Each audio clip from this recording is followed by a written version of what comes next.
Afternoon, everybody. First, let me just take a minute to thank the organizing committee for inviting me to be with you today. I appreciate the invitation.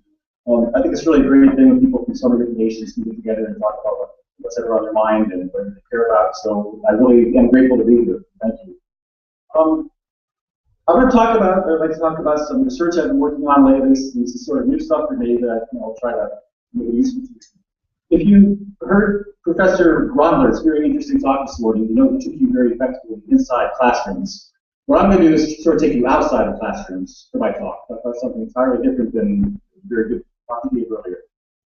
So rethinking schooling and economic growth, a more inclusive role for education. What I want to do next is sort of question some of the assumptions we make at national levels and international levels about why schooling should produce economic development. We just have to think about things that way, and I guess I want to challenge that a bit. I want to start by giving you a few quotes from different places in the world. Okay? I'll start with the United States. Okay, this is from a fairly recent statement on education and the economy that came out recently. It doesn't really matter what the publication was because you find these things everywhere. Americans talk about this stuff all the time. And again, what they say in this publication is, given the strong evidence pointing to the positive impact that education has on the lives of American workers and our economy, our nation must renew its commitment to these investments. Abandoning our commitment to education, especially at a time when the future standard of living for American workers and the strength of the American economy depends on an educated workforce, is short-sighted and could have long-term damaging consequences to this nation's economic health and strength. You see right away that sort of linkage we draw between schooling and economic growth, and kind of sort of make that connection without thinking about it too much. Elsewhere, so that's the United States, also the OECD, which is the Office for Educational Cooperation and Development, which is basically a worldwide organization that thinks about education. What they say is people must have a solid education. The generation now entering work could perhaps expect 6 or more job changes in a working life, meaning that part of that education will have to take the form of learning how to learn throughout the working lifetime. Workers will have to acquire and later reacquire skills through training. So what you see here is not only sort of the first spell of people's schooling, kind of K through 12 education for the economic outcomes, but schooling they're going to be pursuing their whole lives. People want to think about that in terms of what the economic payoff is. It's no different here. This is from a major statement that came out of some Turkish government. I don't recall which agency said this. What you find is very much the same sentiment. Further progress with education reform, from preschool all the way to the tertiary level of vocational training, is needed to boost growth and bring about employment gains in the formal sector. Now that's all fine, and I don't really disagree with any of these, but I guess what I'd like to question is why we make the linkage between schooling and economic growth, economic development, so tightly. Why we tend to see that as increasingly the major purpose of school and the only purpose of school. The question is, how did this happen? How do we develop such a close linkage between school and economic growth? Well, I think historically, if you look just over time, you look back just a couple of generations, nobody thought about education that way. In fact, really, in fairly recent world history, societies did not think of schooling as something that contributed primarily to economic growth. It was something that's sort of the engine of economic development. People just didn't think about school like that. Basically, until fairly recently, when people talk about education, they were talking about education, mass education, for nation building.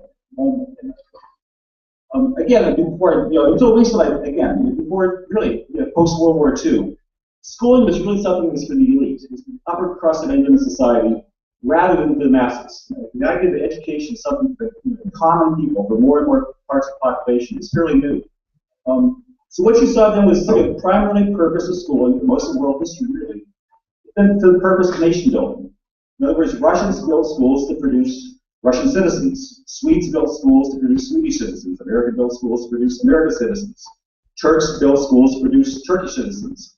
What schools really wanted to do at that point for a long time was sort of teach people the values, the traditions, the customs of human society, and that really was separated from the economic imperative.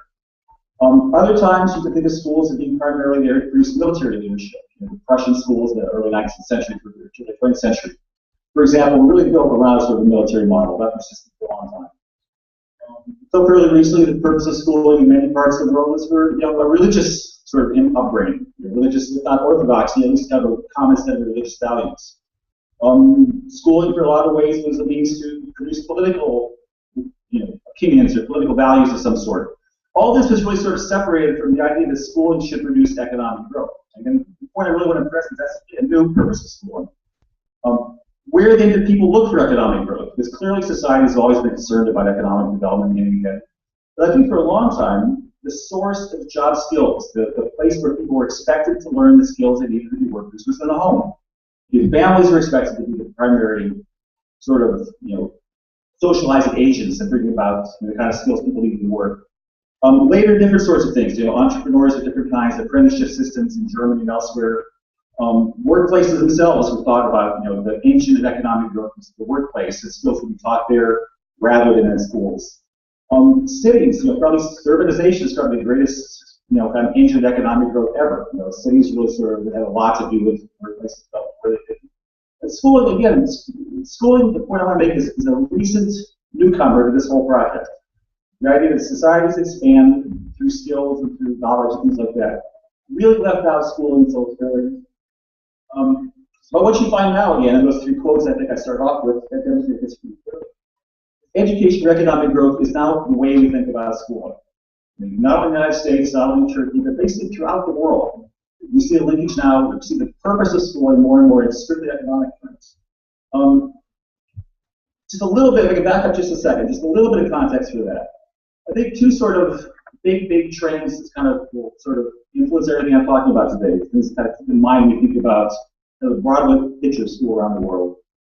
First, what people call the educational revolution. So basically post-World War II, when basically every education system in the world grew like crazy. The enormous increases in school enrollments throughout the world, beginning basically right after World War II until very recently, even in recent time. So this huge expansion of education on the globe has taken place over the last few decades. At the same time, we're seeing what you call a gender reversal, where one time schools really favored boys and men. Right now, what you're seeing almost everywhere is that women are outperforming men in school. I mean, Professor Randall talked a bit about this morning. Not only girls, but adults, college students. In the United States, it's too much of the world. They go to college at higher rates. They graduate at higher rates, and they basically get advanced degrees now at higher rates. But this almost the major educational trend of our time, it seems to me. What does this mean when we talk about expansion? The one thing that happened when schools expanded, when more and more people from every population in the world basically went to school, is formal schooling is now the basis of social mobility. Rather than families, where we once saw families as sort of the means by which people get ahead, increasingly people get ahead in life. It's through education. The education is now really the ticket to upward mobility, which is a new thing. That's true in a couple ways. The education expansion is not only more people are going to school for more years, more people are attending school for a longer period of time, but I think in general throughout the world the quality of schooling is far superior than once was. I think teachers know a lot more. Schools are a lot, put together much more, capably and effectively. I think people basically learn more in school than they learned a generation ago. So not only do people go to school longer, but they learn more while they're there. And again, the gender reversal I talked about a bit ago. Again, females now outperform men. Pretty much all levels of schooling, almost everywhere. There are some exceptions you'll find here and there, sort of upper reaches of schooling, maybe men still outperform women in some places. But for the most part, it is a general trend that women are really increasingly sort of outperforming men. And so what I'm going to argue then is that this is a fact. This is with us. That education as the means to get ahead and the means to economic growth has become the way we think about schooling anymore. But I think that linkage we draw is maybe too simple in some ways. There are a lot of conceptual problems with thinking about schooling as a sort of a ticket to economic growth. Let me just talk about some of those. This is kind of a model that people, and there's a really simple model, right? This is kind of the way that people think about it. When I say people, I mean development agencies, I mean politicians, I mean presidents. So great degrees, scholars think about school in this way, that the way for economic growth to occur, you should pump people full of education. All right? Now, what I argue that's too simple, because that's just not really the effective way to think about things.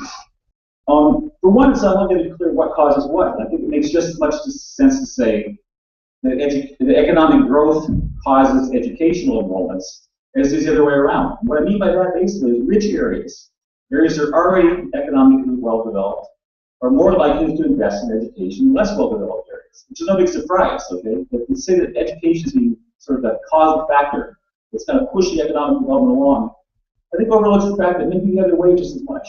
The highly, developed regions tend to invest more money in education. Right? And I don't pretend to know very much about Turkey, but I did a little bit of research in this talk when I was putting it together. And there is some pretty, I think, compelling evidence for that. This is from an economist talking about Turkey. What he found was that from 1973 to 2009, this was a pretty good period of time. He found that economic growth produced public education expenditures. In other words, when the economy of different provinces in Turkey grew, they tended to spend more of that money they made on education. But it didn't work the other way. They're putting more public expenditures into education didn't necessarily produce economic growth in those sectors, in those provinces.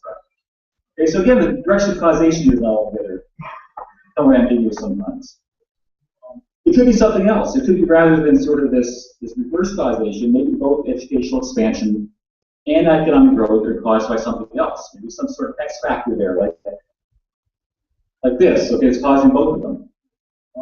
So what you'll find here again, if you believe this model, is that nations or regions wherever that are richer tend to be the ones that are more educated, but maybe it's for some other reason, something X. Okay, what could X be? Well, it could be a number of things. Again, urbanization.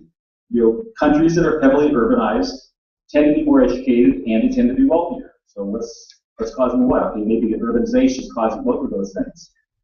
Public health has had a huge impact on both education and economic development. Societies invest in sewer systems and clean water and inoculation for kids and prenatal care and those sorts of things. That tends to increase both education and economic development. So they did something else entirely again. When societies change demographically, it can affect things. An older society, by older I mean societies with higher numbers of elderly people, Germany, Japan, places like that, behave very differently than younger societies. So it can affect that relationship. Or maybe it's something else entirely. Maybe the unknown factor comes in the middle, that education affects something, which in turn affects economic growth. Okay. What can X be here? Well, there's a lot of reasons, and all these really do seem to take place. One thing that happens is that education produces more skilled workers, which is kind of the way we normally think about it. Education produces skilled workers. Those workers, in turn, produce economic development. Right? It could be, again, better health. One thing we know very clearly is that education, number of years of schooling, has strong impacts on people's health. They live longer, they're healthier, they see doctors more regularly, there's all these sort of beneficial impacts of schooling.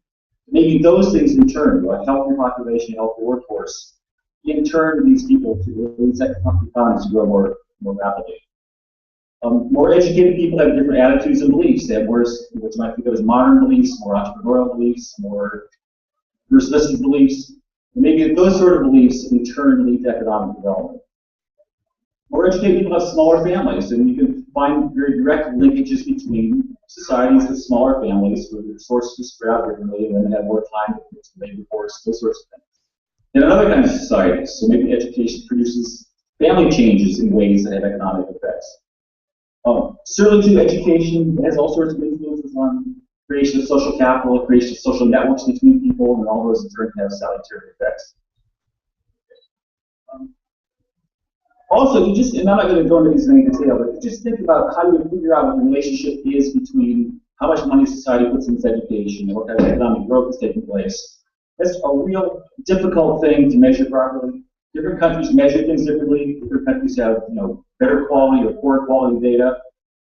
Putting together sort of time series data on these sorts of things can be very, very difficult. So again, I'm going to touch out right now that there's, I guess I would just say there's the conceptual problems and then there's the measurement problems and finding out how much education really does drive economics. So what do we know then? I'm going to just go through a little bit of research here, but and say again, the point I want to make here to begin with is that every development agency out there, every politician out there, every governor and senator, everyone else wants people to believe that they invest money in education, economy will grow. I guess what I want to suggest is it's not that simple. There really are sort of a lot of caveats to think about. So we do know quite a lot about education, economic development, but we probably know a lot less in many ways than we think we do. The way I think it's useful to know about this, the way I've been trying to sort of write some of the stuff that I've been working on, I think it makes sense to think of the relationship between schooling and economic development as being sort of nested. And what I mean by that is it takes place on different levels. Okay? In other words, first, the individual level. People invest in themselves to some degree to develop job skills in a way that pays off. People then are sort of nested within workplaces, specific places where people work and make their living and economic growth doesn't take place at that level. Workplaces, in turn, are nested within regions, whether that's states or provinces or metropolitan areas, cities, whatever. And then regions, in turn, are nested within nations, which is kind of the biggest level of what we tend to think about development and education. Talking about each of those. And again, I'm summarizing lots and lots of research in a very simple slide here. Okay, the point I want to make on these next, talk about these 4 levels of nestedness. Each of them has sort of a clear empirical story. There's always a but after it. Okay, and I think those buts, sort of ambiguity, is important. When we think about, and again, the point I'm trying to make into here is the purpose of schooling. When I think about the purpose of schooling is deep economic growth. What do we know, and what's sort of limited about what we know? Where do we still need research? What do we still need to find out? And the clearest point here, and again, drawing largely from data from the United States here, but this is true everywhere I've looked at data. And I've never found a single country, I've looked at quite a number of them. This first statement is not true. There's really no better investment people can make than in their own schooling. The economic payoff, completing whatever the appropriate degree is, a college degree, advanced degree, whatever, is probably the best investment you can make. It really is better in most ways now than choosing the right parents. And I mean, obviously, a good thing to choose right, to have the wealthy parents, but having that, education is a really good investment. Having said that, it's not a guarantee. There are very highly educated people who are economic failures. And again, if you have to sort of make an investment decision with debt on education, that doesn't always pay off. Like any investment doesn't always pay off. There are well-educated people who don't do well. There are poorly educated people who do very well economically. That's sort of what the debate is about, I guess. Just what degree is education not necessarily counted on as an economic investment? Usually can, not always. Similarly, at the workplace level, what you find are all sorts of good effects of having an educated workplace. And again, I'm talking about sort of something, a specific work setting here, specific factors, specific office, specific, university, whatever. The fact is that workplaces with more educated workers tend to be much more productive workplaces than workplaces with less educated workers. I mean, it's just, there's a lot of things that happen there. I mean, having more educated workers in the workplace means that less educated workers in the same workplace have higher incomes. So even if you're less educated, but if you have a lot of people around you with a lot of education, that tends to raise your own income. And there's reasons for that. I mean, maybe the more educated workers sort of build a more productive workplace, or maybe model kind of behaviors less educated workers can watch and do the same. There may be different reasons for it. Economists like to talk about this as externalities. Okay? But for whatever reason, what you find is that workplaces will have to have a lot of people with a lot of schooling tend to do better, and everybody in that organization, including those with less education, do better economically. And the but here, again, I'm putting sort of a proviso for each of you. The but there is that for this to happen, for educated workplaces to have their full benefits, they have to be organized and managed intelligently. It's really a management question at some point. If you put a lot of educated workers together and don't put them together right, you really don't get the benefits. Okay, so, and it seems to me there's all sorts of, and I'm not going to talk about this a lot, but there's all sorts of opportunities here for people in education to sort of take what they know into workplaces. I think people in school and education are very, very good at telling teachers and helping teachers become good classroom teachers. That kind of information, that kind of material needs to go into workplaces as well. Learning is every bit as important once people are on the job as when they're preparing to be school teachers when they're in classrooms. Pretty much the same story at the regional level. And by regional, cities, states, provinces, collections of states, whatever. Most of what you find here is the same story. That more educated regions tend to be wealthier than less educated regions. And again, I don't know all the provinces in Turkey very well, but I look at the data for Turkey, and they're really, really clear here. The provinces in Turkey that have high levels of education are by far wealthier than other provinces. Now again, the question is which comes first, okay, the wealth or the education, but clearly those things go together. The proviso here is sort of the caveat to the but here, is that for that to work, for education to have good effects at a regional level, the whole ecology of the area has to be set up properly. The businesses have to work together with public institutions, employers have to work together with sort of the networks, the infrastructure have to be all in place. But if those things happen, if the local ecology is sort of organized in such a way that people trust each other and they sort of are willing to work together, that's when you get those effects of education on regional well-being. National level too, and here, what you find, I think the higher up you go on these nested levels, the more ambiguous things get. I mean, clearly there's empirical evidence that more educated nations tend to be wealthier nations. But there's lots and lots of qualifications around that. And I'll try to talk about some of those. I think in general, it holds up that investing in schooling is good for national economic growth. But there is no what I call one-size-fits-all policy. In other words, there's no strategy of investing in education that will work everywhere. Yeah, I mean, whether you decide to build, invest in these kinds of schools, vocational schools, or secondary schools, or preschool, or whatever, those policies will work somewhere, some places, they won't work other places. It much depends on what the local context is. So again, what I see there, the relationship between educational expansion and economic growth is ambiguous and contingent on the national level. Let me give just a few examples here, and these are sort of taken from lots and lots of literature and kind of sort of a mini, I guess, meta-analysis on these sorts of things. First, in general, and I would say in general for all these things, primary and secondary schooling tend to have stronger effects on economic development than does higher education, which is not what people are used to thinking. What people are used to thinking is if you expand universities, if you expand colleges and trade schools and things like that, that's where you get your economic payoff. That's not necessarily the case. I mean, in many ways, the best economic development policy there is investing in 4-year-olds. If you sort of get those cognitive skills and those different sorts of skills set up early, the long-run economic impact of that is a lot greater than what you're going to do with 20, 22-year-olds. Again, it's not true everywhere, but it's true in enough places that it's there, I think. Another finding that's out pretty regularly is economic effects of expanded schooling are stronger for poorer countries. Poorer countries have more to gain, in many ways, in expanding their education system than do already wealthy countries. The point, of course, is they have to do it the right way. I mean, again, I think, India, for example, 1960s and even before that, 50s and 60s, tried to build a higher education system before it tried to build an elementary education system, which really didn't make a lot of sense. Okay, so it turned out they had a very highly, a lot of unemployed PhDs, really. So even though countries are poor, investing in education is a great investment if it's done right. Okay? In many cases, vocational schooling has a larger payoff than investing in academic education. Again, it depends on the nature of development of the country and how far along it is economically, things like that. In a lot of ways, sort of targeting specific vocational skills is a better policy than sort of piling on more and more academic education. Now, I want to make the point too that that's not an argument against investing in academic education. The point I want to make in a few minutes is we shouldn't think of the only purpose of schooling as economics. I want to argue there's lots of other things we want schools to do.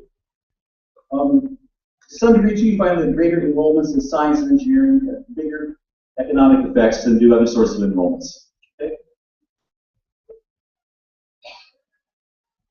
This is an interesting point, too. This is from an economist named Robert Barrow, who's an American economist.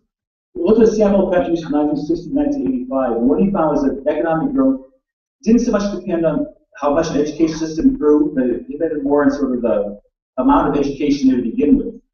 In other words, having a lot of educated people around enhances economic growth more than does adding to the education of those people. Okay, so sort of the base at which you start really matters a lot more than whether you start the standard system. Turkey, again, is a nice example here, too. That I think this is a couple of economists, Tansel and I'm sure I'm remembering their names here, Tansel and Gunvor. What they found is that if you invest in women's education in Turkey in the period of 75 to 2000, paid off in provinces where women had the ability to move into good jobs. So in other words, when the opportunities were there for women to accept good jobs, investing in their education had strong payoffs. In provinces where women didn't have the opportunity to move into good jobs, it made no sense, or there were no payoff to investing in their education. So again, the local context, the local ecology, things like that, some of the difference. So again, the conclusion I've reached here is that the relationship between schooling and economic growth is real, strong, and causal. Okay, there is an effect of education on development for the most part. That's some things to worry about. So let me suggest some of those. Okay, why, if this is all true, if education has got such large effects on economic growth, why do we need to worry? Well, first thing is I think schooling, we talked a little bit ago about positive externalities, sort of good things that come along with schooling, but also negative externalities of investing in a lot of education. We build schools, we build classrooms and hire teachers and everything, and send more and more people to school. It's costly. Okay, there's tuition dollars, there's fee dollars, there's construction costs, there's students go into debt to finance their education. Opportunity costs means while they're in school, they're not doing other economic productive things. Those things have to be factored in. I mean, rather than just sort of a policy of automatically investing more and more money in education expansion with the expectation it's going to lead to growth, it makes sense to think about what are some of the costs there as well as some of the benefits. I think there's a lot of experience too that educational expansion, when you add more and more seats, when you build universities, you send more and more kids to universities or colleges or vocational schools, wherever. It does tend, everything else being equal, to increase wealth in society. I mean, there's no doubt that educating people brings about more wealth. But it also can have less admirable effects on the distribution of that wealth. In other words, what you find is that if you expand schooling, it tends to produce winners and losers. And they're not the ones you'd expect. There's evidence that when education systems expand, people at the top, who are already at the top, tend to gain the most from that. It's not so much people who have been left out of the system before who gain the most, although they get it by being brought in. The people at the top of the education system, when systems get expanded, where there's more and more seats open, those seats often go to people who are already sort of well. That's not always the case. You could think a case where that did happen, a case where it didn't happen. Ireland, Israel, a couple other places, sort of deliberately built their education systems that didn't take place. They deliberately built it so that kids from lower class families can have access. In that case, they're very self-conscious about it. They have an effect that hasn't always taken place. Again, some evidence I found from Turkey that the unequal distribution of education, and again, this is largely regional. You find very large regional disparities in education in Turkey. That unequal distribution slowed down economic growth in school in Turkey, even as schooling expanded. So in other words, more and more kids in Turkey were going to school in this period, the 70s and 80s, 90s. But because it was so unequally distributed, it tended to make economic growth slower than it might have been otherwise. Third point I want to make here, as far as things we need to worry about, is that focus that we have on economic outcomes, and I think this is really crucial what I'm trying to say here, is focus on economic outcomes to deflect attention away from other important outcomes of schooling. You need to remember that the only thing about schooling that matters is not economic growth and development. Schooling has very strong effects on each of these things. I talked a few minutes ago about how education helps in a lot of ways. More educated people live longer, happier, healthier, and all sorts of benefits. They tend to make better family decisions. Rates of divorce are lower for more educated people. They're more politically and civically engaged. They're more involved in political processes. They're more aware of what's going on in the world. Cultural richness, they tend to be happier. There are scales of people's happiness, and educated people are more highly placed on those scales. Basically, just overall social well-being is a very beneficial outcome of schooling. The point I make too is when we see these quotes I started to talk with, where people focus solely on education, or on economics rather, these things tend to get kind of crowded out. That people forget that these are very important purposes of schooling. And I think that about education, much of the world, the last decade, the last generation really, they sort of push these things to the side. What I would argue is these different dimensions that I just talked about there can really establish sort of a virtuous cycle, concentrate on all these things, as well as economic growth. I think it's a much healthier way to expand education systems. There's evidence from the U.S. and actually from a lot of places that when students are exposed to arts and crafts and humanities and courses like that, literature, history, that tends to make them more, even though it's not the direct intention, that tends to make them more economically productive. They have higher incomes when they understand fine arts than when they don't understand fine arts. Okay, so I mean, even investing in things that don't look like economics, don't look like sort of productive, job skills, can have very beneficial effects. And I think that's been lost in a lot of discussion about schooling. One thing I would argue here too is that, again, economic growth, and this is kind of a point I've been making, isn't the only social value. We hear a lot in the United States and elsewhere about STEM education. I know what your initial is, where you are. I'm sure it's, you know the idea. It's scientific, technological, engineering, mathematics. It seems to me, and that's great. I mean, I think everybody agrees that we need people to know those things, understand those things. But I think there's a real sort of split right now about whether we want STEM education for the masses or for the elites. We can imagine an education in which we train a few people with kind of skills to be engineers and to be scientists, and everybody else sort of gets left behind and all that. You could also imagine a STEM education in which the goal is to produce a scientifically literate population.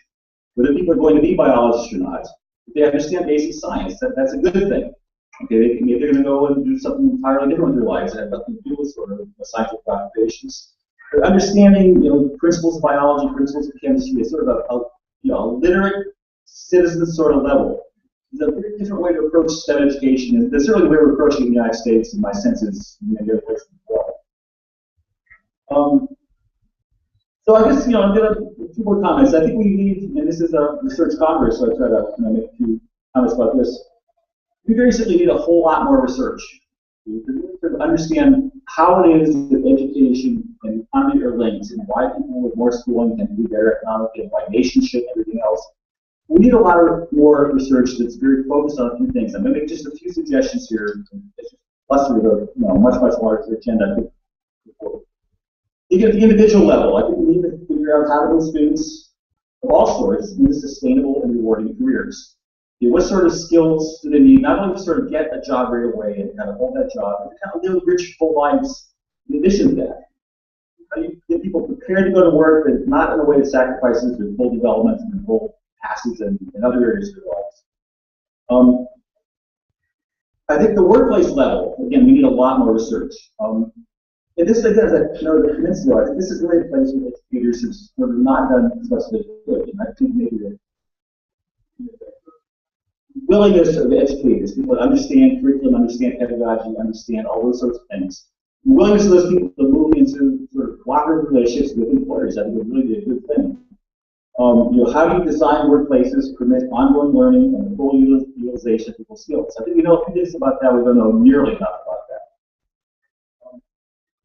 Regional level, again, I would just back to some comments I made a few minutes ago. How do you build that ecology I talked about, the sort of local ecologies in schools and colleges and public agencies and apprenticeship systems and infrastructure and everything else? How do you do?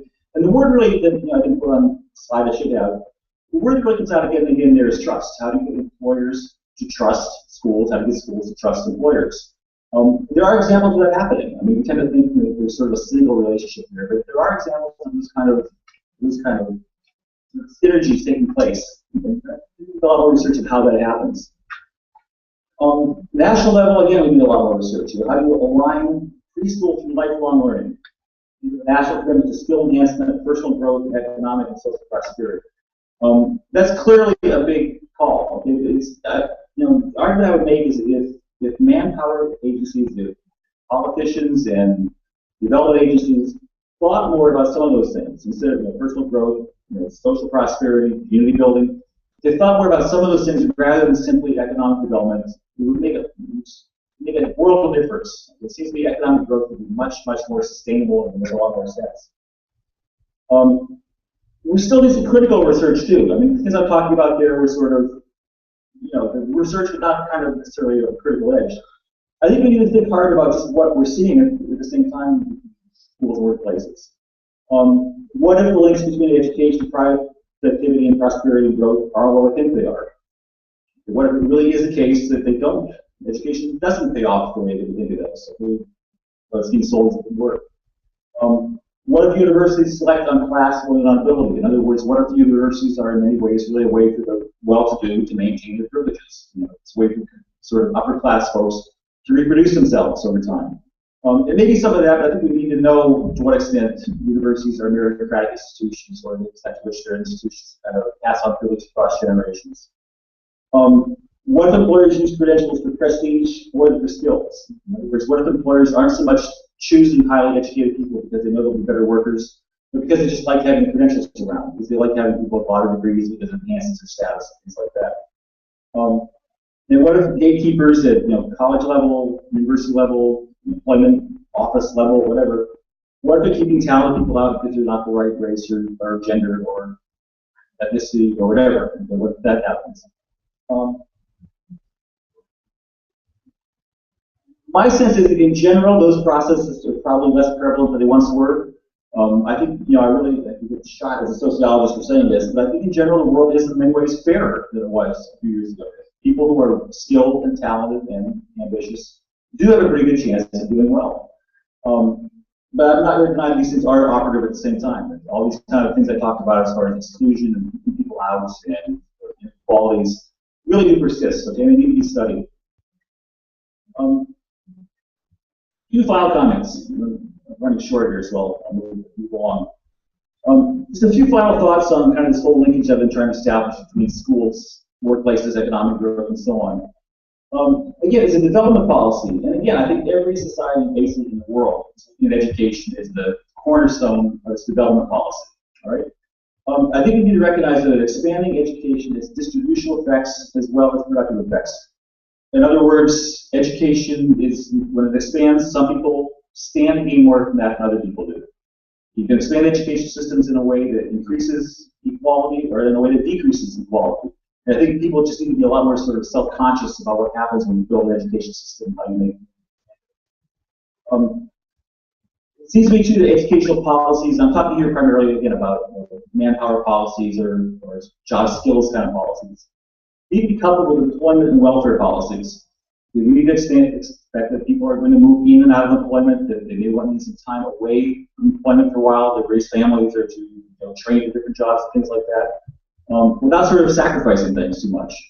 Okay, so when you think about how you build educational policies, you need to think about that along with employment policy and social welfare policies.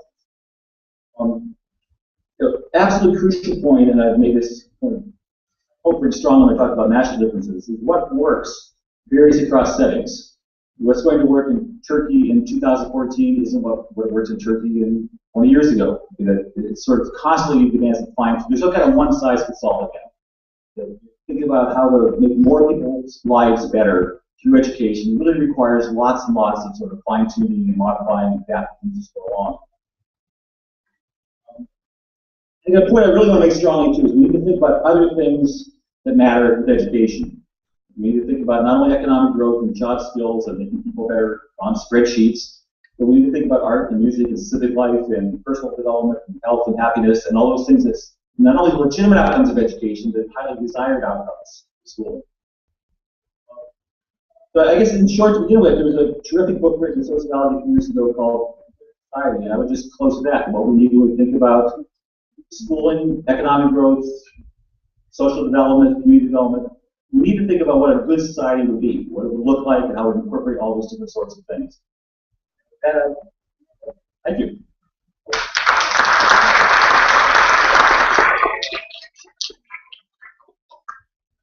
Very much for your debate. I'd like to invite the Honorable Vice Dean of Istanbul University, Mustafa Nicah Eğitim Fakültesi, Faculty of Education, Associate Professor Dr. Sevinç Etikoğlu, President of the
you very much for your presentation. Now we will have a 10-minute break before the parallel session of the oral presentation. Thank you. Thank you.